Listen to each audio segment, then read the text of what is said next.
Hello there. I'm happy to give you a very short run through our learning management system that we are using for the Global Case Study Challenge. So in the third edition, we were using Canva as a learning management system, and I will give you now an overview about how we structured our Canva and how we tried to visualize as much as possible for our learners in this course. When you go to our Canva course, and that was very important for us, students were immediately welcomed by a welcome message. So a video that all the four of us recorded, the four professors from the management team, where we welcomed the students. Why did we do that? Because we had an asynchronous kickoff. So the kickoff was on a Monday in October, where the students were onboarded to our learning management system, but they were not yet meeting each other. So the first live session only happened a few days later. So what we were doing in this video is just trying to give them a very nice welcome so that they get to know each other. There's already a personal touch, and they also see a little bit better and understand better the international dimension of the project. All the four professors are talking in this video to give them a welcome. When we are here on the first page of our Canva learning management system, you see that we were trying to make it as visual as possible so that the students, if they click on every tile, they immediately see clearly who are the coordinators in this case, for example. So who are we the team? It is a link to our web page. They immediately see on another tile, in another tile, who are the professors and the universities participating. In the third edition, for example, they were also able to see or look at a video that is composed of interviews with students from the previous session. They have the timeline here, and that is super important because in a complex COIL project, it is super important to make the timeline as visible as possible. So that's what the students, for example, have here in our learning management system, one step after the other, with very clear dates, times. You see that we are working in two different time zones with our live sessions, because in our COIL project, we have from India to Chile students participating. All of that, even if they continue clicking on that, for example, here on the virtual live lecture, they are directed to the content, to the recording of the live lecture, to the presentation, or to the slides that we were using. So also that we are always recording our live sessions, because still time zone differences, part-time students, different commitments, sometimes students cannot participate as they wished, and that's why we recorded everything.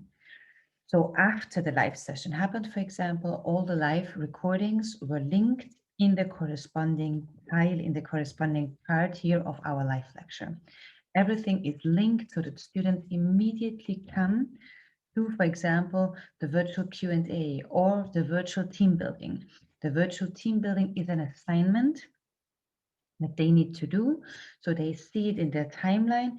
If they click on it, they immediately come to the clear instructions, including rubric for the corresponding assignment. What else do we have here on the first page? Of course, students also need to know who they are in a team with. And that is this tile where they can download a PDF and see immediately who is assigned to their team.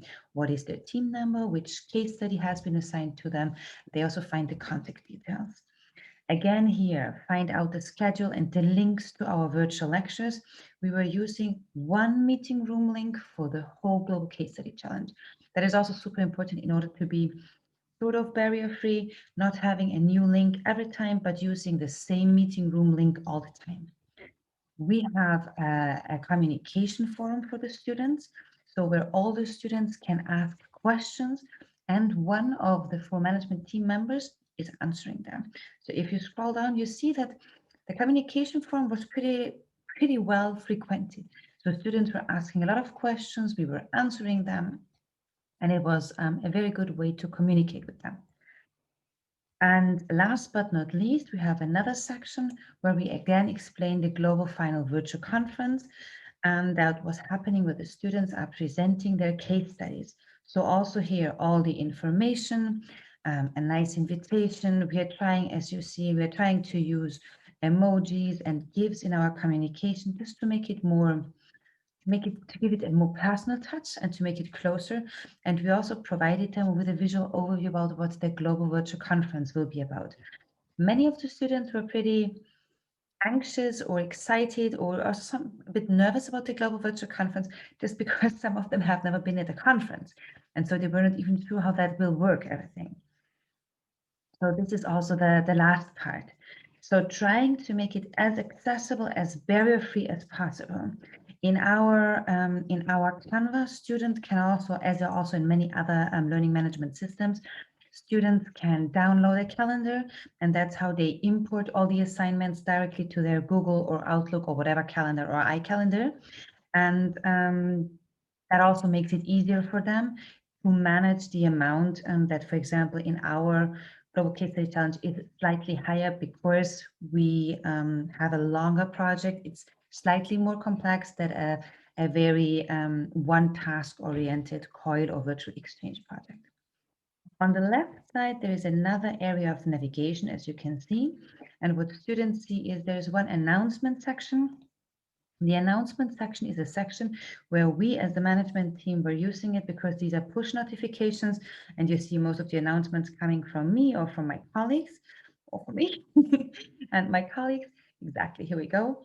And this is because students automatically get also an email for the announcement that is being sent out. We have the discussion forums, as I told you, so it's also here again the possibility to get into the discussion forum. And this is the discussion forum that I told you for everybody, where all the students can post and we answer. We separately had another discussion forum that was for the professors. Why? Because all the communication with everybody was only happening on the learning management system. We were not letting anything go outside of the system, whether it's a communication forum or whether it is through the inbox in the learning management system. And I think that's also something super important.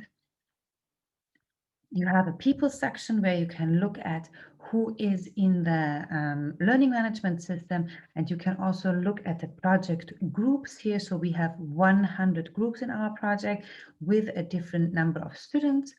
There is an assignment section, so it's really very, very clear. And you can immediately see we have here the case study, the quiz. Then we have the video reflection, our virtual case study presentation, the case study submission. So also this very clear and very visual for students where to hand in what assignment. We as professors can have a look at the grades that we can download here. And as I mentioned before, there is the calendar, which is another section here on the left. And this is very similar to different, throughout all the different learning management systems. So you can see here there is a calendar that you can download all the things, all the calendar items into your calendar. And you also have a separate inbox where students can write to you personally, or you can write to one student, one group, all the professors, or only one professor separately. I hope this gave you a good idea on how we structured our Canva, our learning management course. It was my colleague, Dr. Anna Zinenko from a university here in Spain doing that, and she did a tremendous job on how to visualize and make it and give it a nice look, because this is also important for a virtual learning journey or any kind of virtual journey, I believe. So if you have any questions, just let me know. Thanks a lot.